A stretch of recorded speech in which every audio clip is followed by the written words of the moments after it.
Friends, welcome to your own channel daily stock. आज की video में हम आईडीबीआई बैंक के बारे में बात करेंगे और जानेंगे कि इसमें आपको लॉन्ग टर्म इन्वेस्टमेंट करना चाहिए या नहीं। तो इसके लिए आप वीडियो को एंड तक जरूर देखिए। हम पूरी तरीके से आईडीबीआई बैंक का एनालिसिस करने वाले हैं। और अगर अभी तक आपने हमारे चैनल को सब्सक्राइब नहीं किया है तो आप प्लीज़ हमारे चैनल को सब्सक्राइब कर दीजिएगा, क्योंकि इससे आपको रोज रेगुलर अपडेट मिलते रहेंगे। आईडीबीआई बैंक लिमिटेड सबसे पहले काम क्या करता है? तो दोस्तों, जैसे कि बहुत सारे बैंक पब्लिक सेक्टर बैंक होते हैं, तो आईडीबीआई बैंक भी एक पब्लिक सेक्टर बैंक है। आप ये मत समझिएगा कि IDBI bank private sector bank में आता है। तो IDBI bank wholesale banking provide करता है, रिटेल बैंकिंग प्रोवाइड करता है और ट्रेजरी सर्विसेज प्रोवाइड करता है। तो आईडीबीआई बैंक क्या काम करता है ये मैं आपको नहीं बताऊंगा, क्योंकि हर बैंक डिपॉजिट और उसके बाद पैसे को लैंड करने का काम करता है। तो इसीलिए हर बैंक की तरह ये भी वही काम करता है। सॉरी फ्रेंड, वो ब्राइटनेस थोड़ा कम हो गया था, इसलिए मैं थोड़ी देर के लिए पॉज कर लिया था। अब इसके फंडामेंटल्स को देख लेते हैं। अगर आप इसके पी रेशियो की बात करोगे तो पी रेशियो इसका निकल के आ रहा है माइनस में 2.53। तो अब आप सोच रहे होंगे कि ये सेक्टर का जो पीई है वो लगभग 22 के पीई पे चल रहा है। तो आप सोच रहे होंगे कि ये शेयर आपको सस्ता मिल रहा है, तो ऐसा बिल्कुल भी नहीं है। कंपनी घाटे में चल रही है, कंपनी कंटिन्यूसली लॉस कर रही है। 2020 मार्च 2020 तक कंपनी लगातार लॉस बुक कर रही थी, लेकिन जिनके पास भी इसके शेयर पड़े हुए हैं उनके लिए एक राहत की बात है। कंपनी ने मार्च 2020 से अपने अप्रैल 2020 से लेके जून वाले क्वार्टर में प्रॉफिट बुक किया था, जो कि उनके शेयर होल्डर्स के लिए बहुत ही बढ़िया बात है। और रही बात इसके पीबी रेशियो की, तो पीबी रेशियो में मतलब ये ज़्यादा इतने प्रीमियम वैल्यूएशन पे नहीं मिल रहा है। अभी इसका पीबी रेशियो सिर्फ 1.06 ही चल रहा है। जबकि आप सेक्टर का पीबी देखोगे तो सेक्टर के पीबी में लगभग 2 टाइम्स के पीबी पे वो उनके शेयर ट्रेड हो रहे हैं। तो अगर देखा जाए तो सेक्टर के मुकाबले ये शेयर आपको काफ़ी सस्ता मिल रहा है।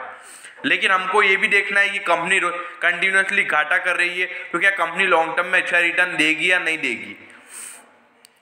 और अगर इसके मार्केट कैपिटलाइजेशन की बात करें तो मार्केट कैपिटलाइजेशन स्टॉक की थोड़ी मीडियम रेंज पे है, लगभग 35 से 40 हज़ार के बीच में इसकी अभी मार्केट कैपिटलाइजेशन है। तो अगर आप इसका बैंक ऑफ बड़ौदा से कंपैरिजन करोगे तो बैंक ऑफ बड़ौदा से इसकी मार्केट कैपिटलाइजेशन ज़्यादा है, जबकि बैंक ऑफ बड़ौदा की मार्केट कैपिटलाइजेशन सिर्फ 20,000 करोड़ है। लेकिन बैंक ऑफ बड़ौदा एक बड़ा बैंक है, उसका कस्टमर बेस ज़्यादा है और मार्केट शेयर भी उसका ज़्यादा है। आईडीबीआई बैंक का उतना मार्केट शेयर नहीं है। अब इसकी टॉप लाइन और बॉटम लाइन देखिए आप। भाई साहब, कंपनी का जो रेवेन्यू है, जो कंपनी की जो आपकी लाइट ब्लू कलर की जो ग्राफ है, उसमें आप कंपनी की जो टॉप लाइन, जो कंपनी के रेवेन्यूज है, आप देख सकते हैं कि बैंक धीरे धीरे बैंक का फोकस कम हो रहा है और धीरे धीरे बैंक का जो रेवेन्यू है वो भी कंटिन्यूसली कम हो रहा है। अब आप सोच रहे होंगे ये तो 4-5 नहीं है, ये 5,000 करोड़ का रेवेन्यू हर साल कंपनी का कम हो रहा है। साथ में रेवेन्यू तो कम हो ही रहा है, लेकिन साथ साथ में प्रॉफिटेबिलिटी भी दिख ही नहीं रही है। पिछले 4 साल से लगातार कंपनी लॉस में है और 12,000 करोड़ तक का कंपनी को मार्च 2020 वाले फिस्कल ईयर में लॉस हुआ है। तो भाई साहब, कंपनी को लॉस बहुत खासा ज़्यादा ही हो रहा है, तो ये कंपनी के लिए दिक्कत वाली बात है। और इसीलिए कंपनी का जो शेयर है वो थोड़े सस्ते वैल्यूएशन पे भी मिल रहा है। सस्ते क्या, ये तो एक अच्छे वैल्यूएशन पे भी नहीं मिल रहा है। लेकिन इसकी जो शेयर होल्डिंग पैटर्न है वो तो बहुत ही बेकार लग रही है मेरे को, क्योंकि भाई साहब प्रमोटर होल्डिंग 98% होल्डिंग प्रमोटर के पास पड़ी है। अब इसका प्रमोटर कौन है? गवर्नमेंट है, और उसके अलावा थोड़े बहुत और प्राइवेट होल्डर्स भी हैं जो इसके मेन प्रमोटर्स हैं। उसके अलावा mutual fund no holding, domestic no holding है। होल्डिंग है डीआईआई की लगभग 0.13% है। ये तो वो नाम की है, बस वो एलआईसी की होल्डिंग थी पहले, और एलआईसी ने भी अभी स्टेक इसमें रिड्यूस कर दिया है पूरा। बाकी एलआईसी का पहले 5% का स्टेक था इसके अंदर। और आप रिटेल इन्वेस्टर्स की बात कर लो, रिटेल इन्वेस्टर्स की सिर्फ 1.76% की होल्डिंग है। तो मतलब ये शेयर होल्डिंग पैटर्न दिखा रहा है कि मार्केट में इसके कोई भी इसमें इंटरेस्ट नहीं दिखा रहा है कि प्रमोटर्स के पास इसकी होल्डिंग पड़ी हुई है, बस उन्हीं के बीच में लेन देन हो रहा है। और अभी प्रमोटर जो रिटेल इन्वेस्टर्स हैं और प्रमोटर जो डीआईआई है उनके बीच में थोड़ा लेन देन हो रहा है। बाकी कंपनी में कोई भी इंटरेस्ट शो नहीं हो रहा है। ये एक one of the illiquid shares में एक है ये। अब ये कंपनी की टॉप लाइन पे नजर डाल देते हैं इसके एक्चुअल फिगर्स को। देखिए 5,000 करोड़ का कंपनी का 2018 के मुकाबले कंपनी की टोटल इनकम में क्या कहते हैं कि गिरावट देखने को मिली है। लेकिन बात यहाँ पे खत्म नहीं हो जाती है, कंपनी के प्रोविजन में भी गिरावट है, जबकि प्रॉफिट देखिए आप 12,000 करोड़ का कंपनी को नेट लॉस हुआ है। ये एक बड़ी दिक्कत वाली बात चल रही है और कंपनी को इस पे ज़्यादा दिक्कत हो सकती है। और बैंक बहुत खासा ही बड़ा है, 25,000 करोड़ के लगभग। बैंक को अभी भी ज़्यादा मुनाफा नहीं हो रहा है, लगभग 200-300 करोड़ का ही मुनाफा बैंक को अभी भी हो रहा है, मतलब ईयर ऑन ईयर बेसिस पे अगर बैंक की बात की जाए तो। अब यहाँ पे इसके अर्निंग पर शेयर को देखिए, अर्निंग पर शेयर बैंक 3 साल से घाटे में है, तो सीधी बात है कि अर्निंग पर शेयर भी इसका घाटे में ही होगा।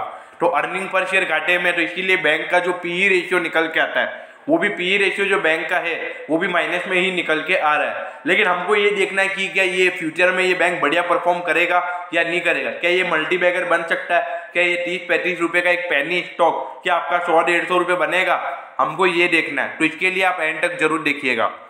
अगर इसके बुक वैल्यू की बात करें तो बुक वैल्यू में हर साल गिरावट हो रही है, तो मतलब सीधी बात है कि कंपनी के एनपीए बढ़ रहे हैं और कंपनी की एसेट क्वालिटी गिर रही है। तो मतलब बैंक देखा जाए तो पिछले 4-5 साल से लगातार बेकार परफॉर्मेंस कर रहा है और सीधी बात है कि बैंक को कोई भी इंटरेस्ट नहीं है ग्रो होने सॉरी।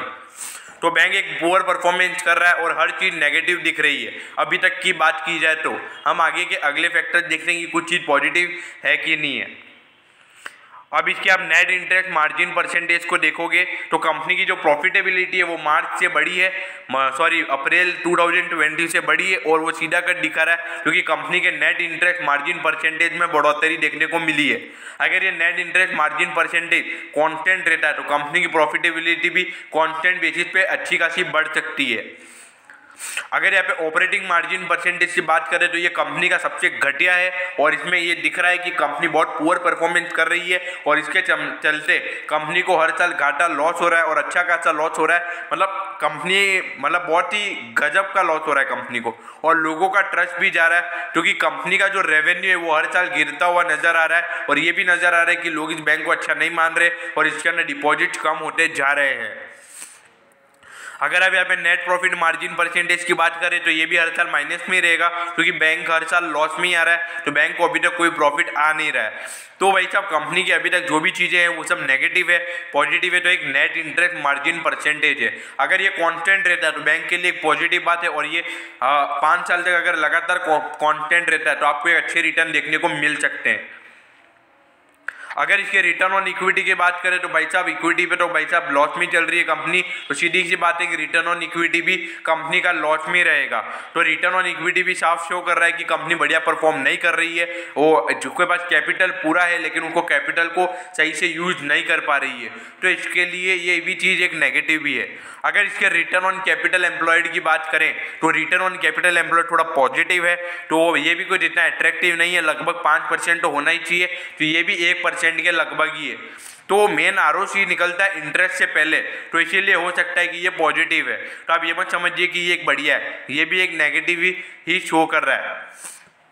अगर आप यहाँ पे रिटर्न ऑन एसेट परसेंटेज को देखोगे तो रिटर्न ऑन एसेट परसेंटेज भी नेगेटिव है, तो मतलब कंपनी की एसेट क्वालिटी भी बहुत ही गिर रही है। मतलब कंपनी के एनपीएज जो कि नॉन परफॉर्मिंग एसेट होते हैं वो भी हर साल बढ़ रहे हैं।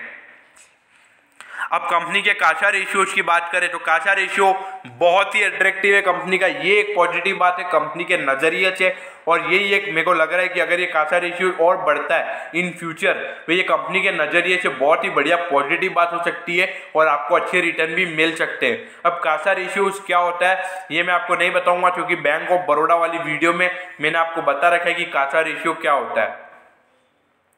अगर इसके कैपिटल एडिक्वेसी रेशियो की बात करें तो पिछले साल के मुकाबले ये बड़ा है, तो ये भी एक थोड़ी अच्छी बात है और अच्छा संकेत दे रहा है। तो कैपिटल एडिक्वेसी रेशियो अगर थोड़ा बहुत बढ़ता रहेगा हर साल तो कंपनी के लिए एक पॉजिटिव बात है वो।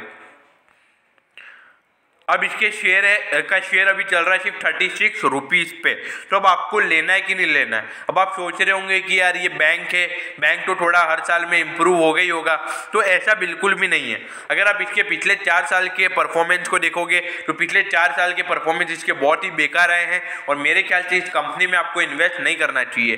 क्योंकि क्या होता है कि एक महंगे रेट पे खरीदोगे ना तो वो एक बहुत बढ़िया बात है, लेकिन अगर आप इसका जो नेट इंटरेस्ट मार्जिन परसेंटेज है वो अगर फिस्कल ईयर 2020 के एंड तक अगर एक बढ़िया रहता है और एक अच्छा इंप्रूवमेंट देखने को मिलता है, और कंपनी जो अभी 3 क्वार्टर इस साल के बचे हैं, Q2, Q3 और Q4, इसमें एक अच्छा प्रॉफिट दिखाती है, तो एक बढ़िया बात रहेगी, तो आप उसके बाद इसमें इन्वेस्टमेंट कर सकते हो।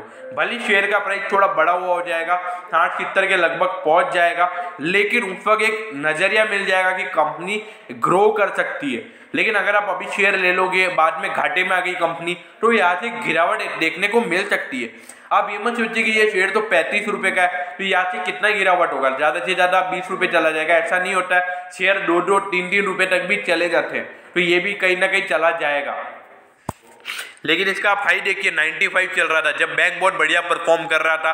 पिछले 5-6 साल में इसने प्रॉफिट भी दिखाया था, लेकिन उसके बाद 4 साल तक लगातार गिरावट, और देखिए कि बैंक एकदम चौपट हो चुका है। तो IDBI बैंक का मार्केट शेयर भी कुछ खासा ज़्यादा नहीं है, इसकी ब्रांचेज भी इंडिया में बहुत कम है, इसीलिए मैं इसका डेटा देख रहा था, इतना अट्रैक्टिव नहीं लग रहा था, इसीलिए मैंने आपको वो डेटा भी नहीं दिखाया है। तो मेरे ख्याल से IDBI बैंक में no investment, no short term investment, कुछ भी नहीं बनता है। इस बैंक को आपको अवॉइड करना चाहिए। कब बाय करना है? जब नेट इंटरेस्ट मार्जिन परसेंटेज बढ़िया रहता है और कंपनी आने वाले 3 क्वार्टर में एक अच्छा प्रॉफिट दिखाती है। तो अगर आपको IDBI बैंक का शेयर का एनालिसिस अच्छे से समझ में आ गया हो तो प्लीज़ आप वीडियो को लाइक कर दीजिएगा।